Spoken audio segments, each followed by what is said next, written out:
We've had a little bit of a busy time these last couple of months, particularly the last few weeks. There's been a few things on the political agenda in this state. 338 candidate filings. I will not ask you to mention every single one of them by name, but the ones that are of most interest are what we're here to talk about today. Let's start with the U.S. Senate Democratic primary. Bill Halter, Blanche Lincoln. What kind of week to 2 weeks has Bill Halter had in that primary race? Good. Bill Halter seems to be. Apparently, when we couldn't find him those few days before he was before he announced, we wondered what he was going to do. He was laying out a strategy and a plan, and he's now unveiled his third television commercial. He's made a series of announcements that try to portray him as kind of an outsider. He's going to have town hall meetings. He will never be a lobbyist. All these sorts of things. It looks like he's clicking off some tactics that are part of a designed strategy, and he's doing very well. Hasn't had a misstep so far that I can find in terms of his strict campaign and the way it's been executed. Let's talk about the message that he's sending to voters right now, because what we see in these ads that he's put out there, it's a lot of biography in terms of who he is and some messaging. The Washington outsider is part of that message. But, he's helping little old ladies take their groceries to their car, too. I mean, what are some of the signals that he's sending, some of the messages that he's trying to convey to voters? There's one prevailing message this year in American politics, it seems to me. It's what everybody says. It's that people are sick of Washington insiders, insiders in general, sick of politics as usual. So he has the advantage, while he's something of a politician as usual himself and a bit of an insider who worked in the Clinton administration, in the Social Security administration. He is portraying, he has the advantage of running against a consummate inside senator who is weakened in the polls, and he is saying, I'm Mr. Regular Guy, I bag groceries, my football coach likes me, I did the lottery when they said I shouldn't, and they said I couldn't, and they didn't help me, and I did it by myself, and now I want to go to Washington and never become a lobbyist and come home and have town hall meetings in all 75 counties, because I'm Mr. Outsider, I'm one of you, I'm running for you against the thing that you don't like. That's his message. It's the right message. It may not altogether be true, may not altogether be valid, but in terms of the message for the time, that's what it is, and he's executing it. Blanche Lincoln, one tough lady, as she calls herself in her ads, wants to be a Washington outsider too. A farther stretch for her to make, wouldn't you agree?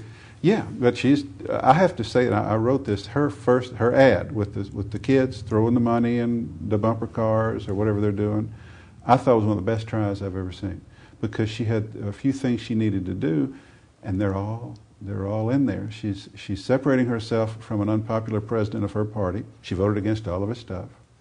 She's saying, I'm not part of that mess in Washington. The metaphor, the visual metaphor of her ad is, these kids throwing the money and misbehaving, those are the other politicians. I'm the grown-up. I loom over them, because I'm different. So there's that. And then she's the responsible one, independent. She's not a Democrat tied to her party. Because there's a growing independent fervor in this country, so she's independent. And by the way, in case all that doesn't work, we're going to put on the logo of the ad, one tough lady, because y'all like spunk and independence, and that's what I am. So I don't even know who's doing our advertising, don't really. I mean, those are just operatives as far as I'm concerned. They get too much credit, except that's good. That is good. It may not work, people may not buy it, the mood may be such that people are just recoiling when they see it, but it goes for it. What she needs to do in one ad, it goes for it in a really serious way. Well, let's talk about the appeal that both of them are vying for are who are going to turn out in a Democratic primary election.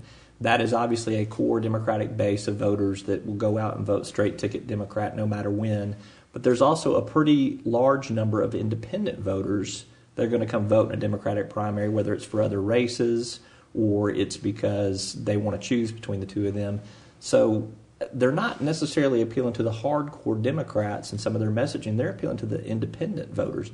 Yeah, they're both trying to finesse. They don't want to offend the hardcore Democrats. Blanche wants to say, I've been one of you for years. I'm an incumbent of your party. I've been with you. Stay with me. Halter is in fact an agent of out-of-state liberal interests who coaxed him into the race, and labor unions. They're doing most of his funding, but he can't say that. So his ties to the base of the party he tries to keep those implied as well. You know, he's not for a public option. He's just for Medicare for everybody. Okay, same thing. Or something like Medicare that people could voluntarily buy into. This is a euphemism for public option, but he doesn't say public option. So they're both doing a finesse to try to send a signal from entirely different perspectives. I'm the regular Democrat in this race, but I've got to get over here and appeal to these, what are now called independents. We've always called them conservative Democrats or rural Democrats. Blanche saying, remember I'm chairman of agriculture. Halter saying, look at me, I've been effective working in the Clinton administration. So it's fairly classic finesse, and it's, as I have written, that this thing has energized me in watching it as much as any race I've seen, because it's unlike anything we've ever had. The closest thing might be Pryor and McClellan running for the Senate in '72, sort of a primary that presented some of the same sorts of comparisons, and that was a long time ago, and nobody else remembers it, but except David Pryor remembers it. But it's just fascinating. It's a national race for the soul of the Democratic Party between liberals and centrists, funded largely by corporations for her, out-of-staters, liberal groups for him, and Arkansas just happens to be the location.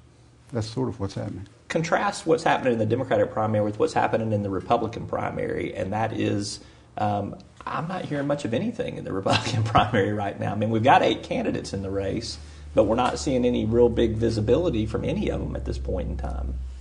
The only thing I see is Gilbert Baker trying to get way right. He was the establishment candidate against trying to cope with this Tea Party rightward lurch of the Republican Party. So that was happening, and then Bozeman got in and trumped him as the establishment candidate. So now he's trying to be more like Jim Holt. That's the only dynamic I see. Gilbert Baker trying to say he voted for TARP. I wouldn't have voted for TARP, which is easy to say because he wasn't there, faced with the collapse of the American economy, with his Treasury Secretary of the Republican administration telling him to. But that's all I could see, and I don't know what the rest of them are doing. I think Jim Holt is just sitting over there wondering if this Tea Party thing can deliver for him, if the rightward lurch, and the rest of them, I'm not sure what they're doing.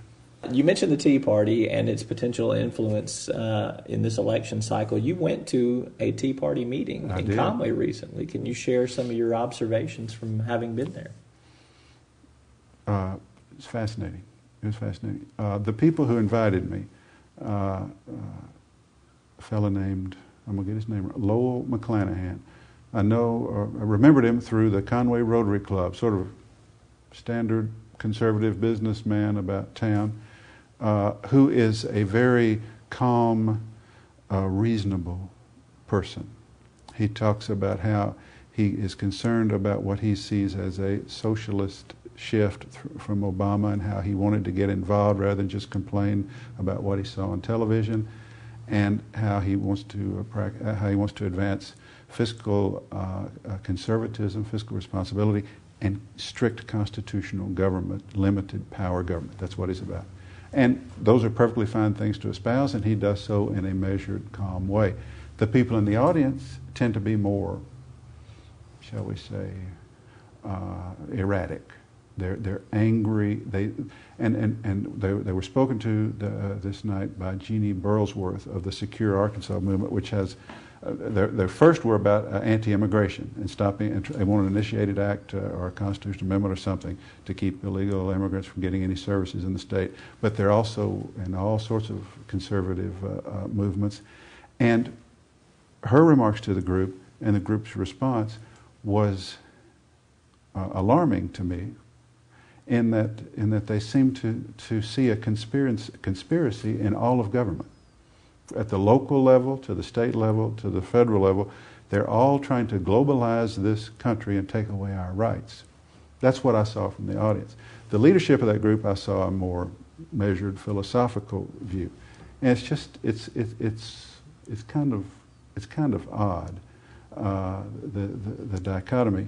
And the Tea Party thing is generally, make a lot of people mad here, generally extreme. seems to me. Remains sort of marginal extreme.